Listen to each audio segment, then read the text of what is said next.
Bienvenue à l'émission Crois-tu? L'invité d'aujourd'hui a été élevé dans une famille catholique très religieuse. Il avait compris que pour aller au ciel, on devait vivre une bonne vie, comme la plupart d'entre nous. Mais il ne comprenait pas la raison de la venue de Jésus, sa résurrection, sa mort, hein? Mais un jour, lors d'une dépression, lors d'une épreuve, eh bien, Jésus s'est révélé à lui. J'ai hâte d'entendre la suite de cette histoire-là. C'est l'histoire de Monsieur Mauril Doucette. Mauril, bienvenue à l'émission Crois-tu? Bonjour, Alors, on va en c'est un arriver à plaisir. cet instant-là dans ta vie où tu as découvert Jésus comme ton sauveur, mais avant, parle-nous donc de ton enfance. Oui, j'ai été élevé, je suis né à Rimouski en 1945. Hein. Je suis né dans une famille de 10 enfants. Je suis l'aîné d'une famille de 10 enfants, de parents très catholiques et très pratiquants.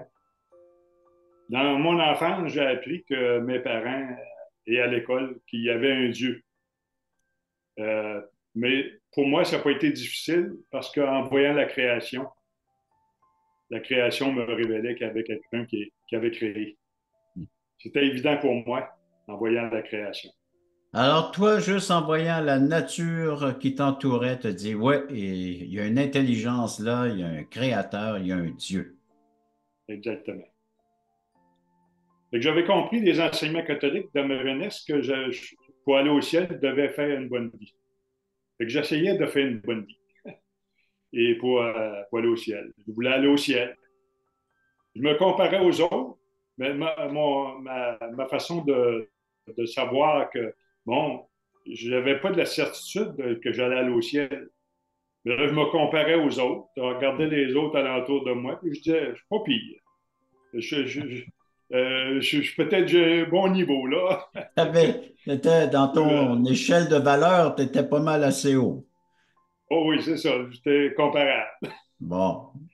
Et j'avais des paroles que j'avais entendu des paroles de Jésus, hein, parce que nous autres, avec mes parents, il fallait aller à l'église, à la grand-messe le dimanche, il fallait aller au vêpres, il fallait réciter, on se réunissait tous les soirs pour dire le chapelet. Et la prière en famille, c'était à 7 heures après. Fait que j'ai fait ça jusqu'à à un âge assez avancé. Alors, la religion Donc, était bien présente dans ta vie. très présent, très présent. Et puis, j'ai retenu quelque chose de Jésus, c'était que une des choses que Jésus disait, fais aux autres ce que tu aimerais que les autres te fassent. Et fait que je le faisais, j'essayais de pratiquer ça. Mais on avait appris des prières, mais la seule prière que je faisais, c'était, c'était Seigneur, fais de ma vie un succès. Fait que je me suis mis à croire, et puis après ça, ben, je me suis mis à croire à la réincarnation. Parce que là, je voulais avoir une certitude d'aller au ciel. Je pensais qu'en faisant le bien, en faisant bien, une bonne vie, je finirais par atteindre une perfection, la félicité. C'est ce qu'un peu enseignait la réincarnation. Donc, une Ça me vie, donnait c'était une pas espérance. suffisant. Hein, là, c'était pas suffisant. Une vie, il fallait en avoir plusieurs, puis monter les degrés de Ben perfection. oui, c'est ça. Et quand j'ai fini mes études, là, à 21 ans, j'ai quitté la maison paternelle, puis là, j'ai travaillé sur la Côte-Nord. Je suis rendu maintenant sur la Côte-Nord. Et j'ai arrêté de fréquenter l'Église parce que ça ne m'apporte rien. Puis je voyais que ceux qui étaient avec moi, qui étaient des catholiques pratiquants, ben, je voyais pas que ça changeait leur vie. Hmm. Fait que ça m'attirait pas. Fait que j'ai arrêté. Puis, puis les gens étaient des mauvais exemples. Hein. Ceux qui pratiquaient même, ils étaient des mauvais exemples. Ça, c'est toujours dans En débutant, ta comparaison avec les autres vies là, de ton entourage. ben oui, c'est ça. Oui. En débutant sur le marché du travail, ben, j'ai été très déçu. J'aspirais de hauts standards de vie, mais les travailleurs me décevaient. Hmm. J'avais mis les travailleurs sur un piédestal, puis je pensais qu'ils étaient meilleur que moi, là. Et puis, il y avait des slogans, hein, tout le monde le fait, fais le don. Fais le mal, ben, continue à faire le mal. Tout le monde le fait. J'ai eu une décision à prendre dans quel sens je devais aller ma vie. Puis, je voulais faire le bien. Mais j'étais un peu changé le monde. Je me sentais impuissant face à ça. Hmm. Fait que je me suis dit, pour changer, j'ai fait un calcul. J'ai dit, si il y en a un de plus qui fait le bien, Ah. et il y en a un de moins qui fait le mal. Donc, ça fait une différence de deux. Ça m'a encouragé. J'ai dit, bon, je vais faire le bien.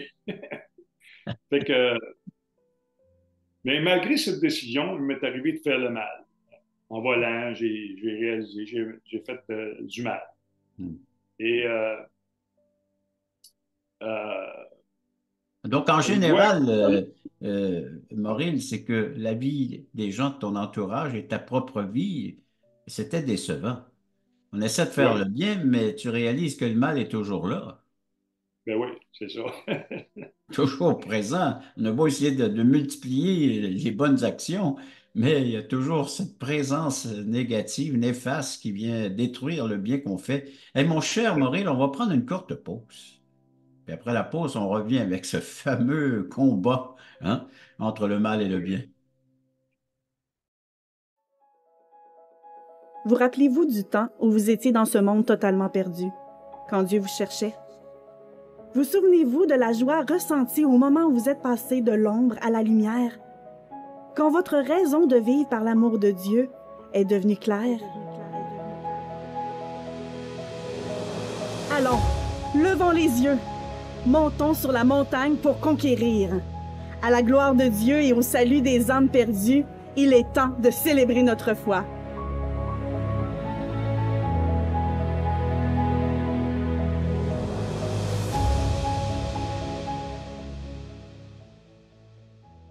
Maureen, donc tu regardes la vie des gens de ton entourage, ça te déçoit, ta propre vie te déçoit, te dis on va essayer de multiplier le bien, on va vaincre le mal, mais non, ça ne fonctionne pas, le mal est toujours là. Et puis, malheureusement, quoi faire pour s'en débarrasser? Alors, on est entre une écoute, on écoute la suite de ton témoignage, Maureen. J'étais bien impliqué socialement parce que moi, j'étais quelqu'un de timide et que j'étais impliqué dans toutes sortes d'organisations sociales. Euh, j'étais bénévole. Donc, ça m'a amené à faire une dépression. Et c'est là que Dieu a commencé à parler, à me parler. Parce que là, j'ai commencé à chercher. Qu'est-ce qui se passe? Ben, j'ai dit peut-être que c'est parce que je ne vais pas aller à la messe, je ne vais pas à l'église. Je suis allé à l'église, j'ai dit, bon, je vais aller à l'église. Peut-être que ça va changer quelque chose, mais ça ne change rien. Donc, ma femme m'a dit, ben, va donc voir un prêtre. Puis le prêtre m'a dit, Dieu est en train de te brasser. Il y a quelque chose à te dire. Fait que j'ai cru ça. Et je me suis mis à l'écoute. Fait que là, j'ai fait du yoga. J'ai vu dans l'annonce en yoga, j'ai fait du yoga physique. Et ça m'a fait du bien. J'ai appris à détendre. Mais il y avait le yoga spirituel. J'ai fait aussi le yoga spirituel. Et là, j'ai appris quelques affaires, ben, que j'avais une voix intérieure qui me parlait, que je pouvais y poser des questions. J'ai cru que c'était Dieu qui pouvait me parler. Fait que je me suis mis à l'écoute. Et puis, j'ai commencé à poser des questions à Dieu, à mon travail. Et j'ai appris des choses. J'ai appris que vraiment Dieu me parlait. Dieu me parlait par les autres. J'ai appris que Dieu me parlait aussi par l'inspiration.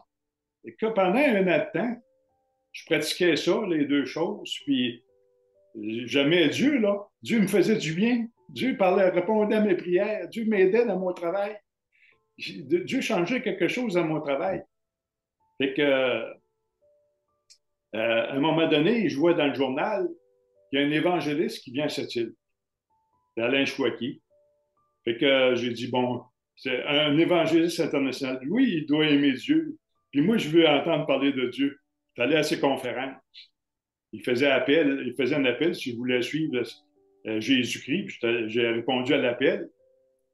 Puis là, ils m'ont donné de la littérature, mais je savais bien qu'il y avait un pasteur qui allait venir, quelqu'un allait venir me voir, Eh bien, qui un allait suivi. avoir Il y une aurait eu suite. un suivi à travers tout cela, là. Ben oui. Fait que j'étais pas inquiet parce que je savais que Dieu me guiderait. Puis le pasteur de l'église, Michel Habib, il est venu. Et à ce moment-là, il m'a parlé, ils ont partagé leur témoignage, lui et sa femme. Puis il m'a donné une étude à faire.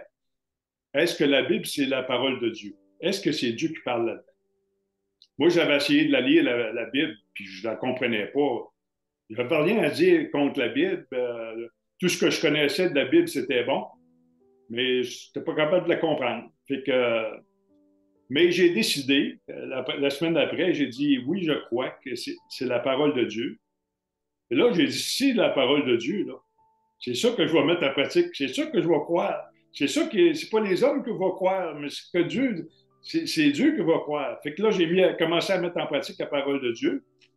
J'ai commencé avec Michel à faire l'étude de le maître de son disciple.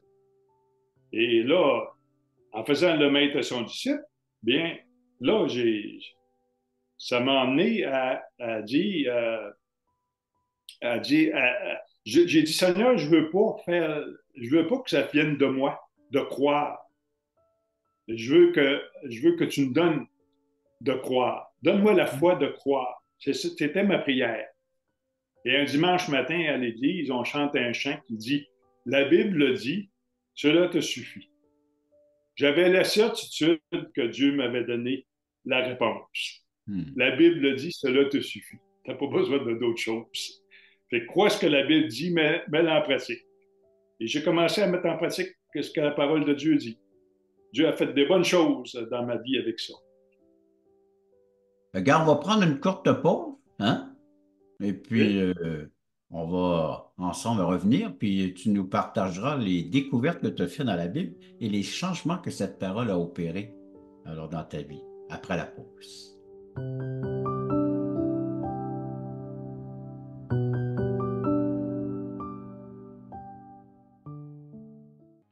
Le voici, ce merveilleux cadeau. Nous vous offrons un livret d'environ 20 pages qui a comme titre « Passeport pour le ciel ». Très bien illustré. Un enfant le pourrait saisir, comprendre la portée du message. Nous vous l'offrons tout à fait gratuitement, sans aucun déplacement de votre part. Vous pouvez nous appeler, vous pouvez aller sur notre site croatu.ca, faire des demandes, mais il sera livré à la maison, chez vous. Alors donc, juste en faire la demande, et il sera livré gratuitement à la grandeur du Québec, grandeur du Canada, à tous ceux qui voudront le recevoir, qui va vous expliquer comment avoir un passeport pour entrer au ciel. Et cela pour l'éternité.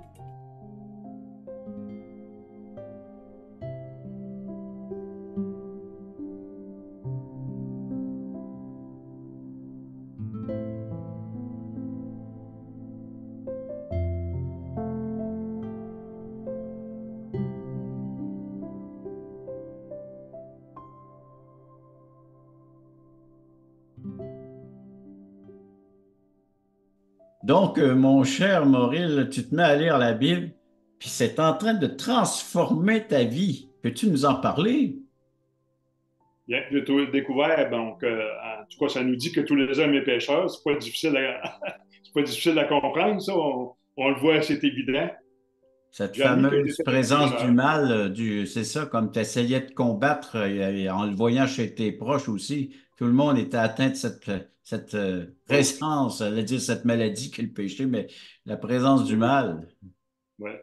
La Bible disait qu'on mourrait une seule fois, après quoi vient le jugement, donc la réincarnation. Fly, Ouais, la une vie à vivre, puis réincarnation a mis manque-le de pas côté. celle-là. Hmm. Fait qu'on a passé à d'autres choses. Euh, la réincarnation ne me donnait pas une signification, une explication de la méchanceté sur la terre. Il y a une Hmm. raison de faire une bonne vie. La Bible dit qu'il y a un enfer. Bon, ça, je croyais ça. On meurt une seule fois. Euh, donc, Matthieu 7,13 nous dit, entrez par la porte étroite, car large est la porte, spacieux le chemin qui mène à la perdition. Hmm. Il y en a beaucoup qui rentrent par là. Mais étroite est la porte qui mène à la vie. Et il y en a peu qui les trouvent. Donc ça, là, c'est évident. C'est évident. La porte étroite, je vois que la porte étroite, c'est une porte qui est difficile. Ça veut dire que c'est difficile, mais la porte large, c'est la porte qui est facile. Puis beaucoup de gens l'amènent par là. Puis on a tendance, humainement, on a tendance à aller à faire des choses faciles. Donc, les gens choisissent plus la facilité, la vie facile que l'étroitesse. Ben oui, c'est ça. Dans le fond, c'était tellement simple le salut. Je n'avais qu'à accepter le don gratuit de Dieu, à compter sur son aide pour faire la vie sainte qu'il demande. Je ne peux pas le faire par mes propres moyens. J'avais besoin de l'aide de Dieu pour le faire. Je n'avais qu'à mettre ma confiance dans le sacrifice de Jésus-Christ à la croix. À croire que Jésus avait pris ma place à la croix, qu'il avait subi ce que je méritais. Et l'illustration du baptême, hein, le baptême, j'avais été baptisé, mais c'est mes parents qui m'avaient fait baptiser. Puis les autres, ils m'enseignaient que je devenais chrétien par ce moyen-là, puis c'était faux. C'est que le baptême, c'est l'expression de ce qui s'était passé dans ma vie. Il y avait une mort avec Jésus-Christ. J'étais mort avec Jésus-Christ, donc j'étais immergé dans l'eau. Et quand il me ressortait, j'étais ressuscité avec Jésus-Christ. C'était une nouvelle vie qui commençait. Une démonstration de ce que tu avais vécu déjà auparavant avec Exactement. l'Esprit de Dieu. Mort avec le Christ, enseveli et ressuscité avec le Christ, c'était loin de l'aspersion quand tu étais bébé. Tu as reçu quelques gouttelettes d'eau, là, disant faire de toi un enfant de Dieu. Là, tu as réalisé que la vraie signification, c'est par immersion. Donc, de plonger carrément dans l'eau et d'être relevé, hein. Alors, mort avec Christ, ressuscité avec le Christ. C'est ça. Fait que maintenant, je voulais obéir au commandement, hein, obéir à ce que Jésus nous enseignait. Je voulais lui être agréable par amour pour lui. Je voulais le voir agir dans ma vie. Le travail de sanctification commençait là. Et je voulais être libéré. Et libéré, une des libérations que je demandais à Dieu, Seigneur, délivre-moi de la colère. J'étais un homme colérique. Ça me faisait beaucoup souffrir. Et comme Philippiens dit, Philippiens 4,5, que votre douceur soit connue de tous les hommes. Et c'est là-dessus, hein, c'est un gros travail de devenir doux. Et j'ai découvert aussi l'amour, l'amour de Dieu. En 1 Corinthiens 13, ça dit, la charité use de patience, elle use de bonté. La charité n'est point envieuse. La charité ne se vante point, elle ne s'enfle point. Elle n'agit point malhonnêtement, elle ne cherche point son intérêt, elle ne s'irrite point, elle ne pense point le mal, elle ne se réjouit point de l'injustice, mais elle se réjouit avec la vérité. Elle excuse tout, elle croit tout, elle espère tout, elle endure tout. Hein? Elle use de patience. Hein? Moi, j'étais impatient. Ouais. Elle ne s'irrite point. La colère vient de l'irritation. Elle commence par l'irritation. Donc, il faut contrôler l'irritation. Et la colère va pouvoir la régler. Autrement dit, Et la parole de Dieu s'attaque directement aux racines du mal, exactement. pas juste la surface. Oui. Elle endure tout. Et si on aime comme ça, là, on a besoin d'être aimé comme ça. On va être content si on est aimé comme ça. Oui. J'ai dit, moi, il faut que j'aime ma femme comme ça. Donc, je me suis mis à pratiquer ça. C'est toute une tâche, là. Ça prend l'aide de Dieu pour accomplir ça. Hein? On peut prendre des résolutions, là, comme les résolutions du premier de l'an, là, oui. qu'on laisse tomber, là. Mais ça, avec Dieu, on ne laisse pas tomber parce qu'il nous donne des victoires. Tu as pu réaliser que c'est pas juste des paroles d'aimer, hein, puis dire je t'aime, mais c'est des Oui, actes. Et pour qu'on produise exact. des actes, alors ça prend une volonté, puis placée dans l'amour de Dieu et dans sa parole qui nous demande l'obéissance. Et là, on voit le fruit. le fruit de C'était ses formidable. actes. C'est formidable ce que tu nous partages.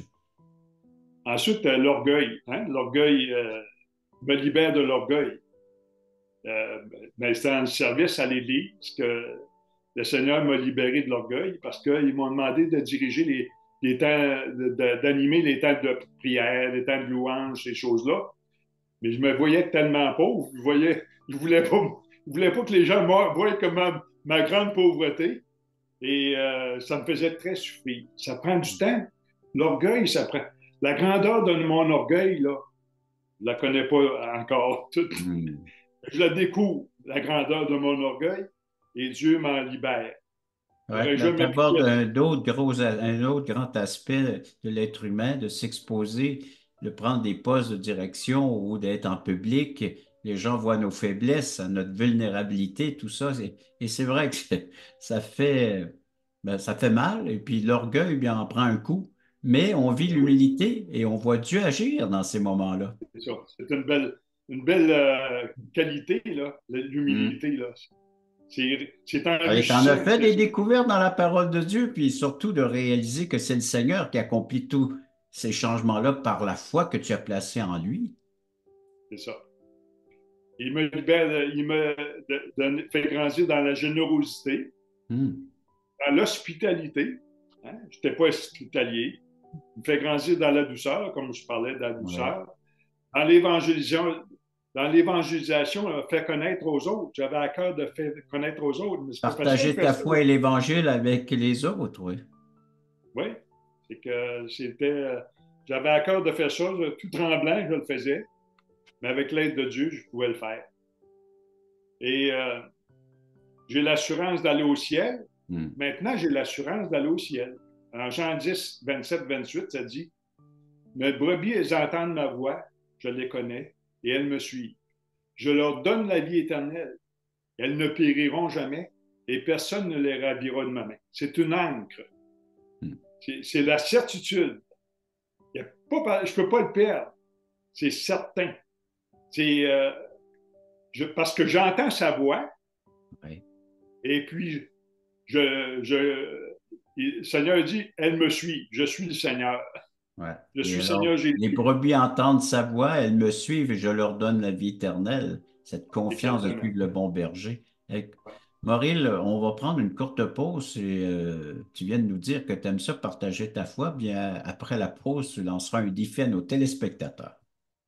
Le samedi 11h30, Crois-tu vous invite à regarder les témoignages vivants et percutants qui nous ramènent à l'essentiel. Nos invités vous dévoileront comment le Seigneur est entré dans leur vie.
Maureen, des gens qui nous écoutent, qui sont aux prises avec la colère, l'orgueil et puis le mal présent dans leur vie. Que leur conseilles-tu? Je leur conseillerais de lire l'Évangile de Jean. Jésus se présente dans l'Évangile de Jean. Jésus dit de lui-même dans l'Évangile de Jean qu'il est l'eau vive, qu'il est le pain de vie. On a besoin de nourriture spirituelle, du breuvage spirituel. Il dit qu'il est la lumière du monde. On a besoin d'être éclairé parce qu'on est très, très pauvre. Moi, je suis très pauvre. J'ai besoin d'être instruit par lui. Il connaît toutes choses. C'est lui qui a créé l'univers. Il connaît toutes choses. Il est la vérité, le chemin et la vie. Et il est le bon berger. Il va nous conduire. Hmm. Et il est la vie éternelle. Il donne la vie. C'est lui qui l'a la vie, il nous la donne. Et comme dit l'apôtre Pierre, parce qu'en Jean 6, 68, l'apôtre Pierre, Jésus avait posé une question, il dit, euh, voulez-vous vous en aller vous aussi? Parce qu'il y avait de la difficulté, il y avait des difficultés. Et Pierre a répondu en Jean 6, 68, à qui irions-nous? Hmm. Tu as les paroles de la vie éternelle. Et donc, à qui irions-nous? Moi, je veux aller à Jésus parce que je l'ai expérimenté. J'expérimente ce qu'il a enseigné. Je m'aperçois que c'est la vérité. Puis, je grandis, puis ça me fait du bien. On peut changer le monde seulement avec l'aide de Dieu. C'est bon. Maurice, donc, en résumé, c'est encourager les gens à lire la Bible, à faire leur découverte par eux-mêmes, et puis à se confier en ce Dieu qui se révèle par ses écrits, en la personne de Jésus aussi, comme Sauveur et Seigneur, de l'accepter, d'y placer notre foi, notre confiance, et de confesser, hein, alors ce mal qui est présent et que seul Jésus peut nous en débarrasser et avoir la victoire, et nous donner donc le pardon, la réconciliation et la vie éternelle. Écrivez-nous ou venez nous rendre visite à croixtu.ca. Appelez-nous au numéro que vous voyez à l'écran. Venez nous rendre visite les mardis à 19 h pour le Québec, 20 h Nouveau-Brunswick. Le samedi à 9h30, vous avez également donc des rendez-vous avec sur Zoom directement à croixtu.ca pour entendre des témoignages comme celui que vous venez d'entendre de Mauril. Et puis la littérature gratuite. Alors, un passeport pour le ciel et bien d'autres. Appelez-nous. Posez-nous des questions, faites-nous des commentaires, on est ouvert. Merci beaucoup, Mauril, pour ta participation à l'émission. Ça me fait plaisir. Et puis merci à vous tous d'avoir été à l'écoute de cette autre émission, Crois-tu?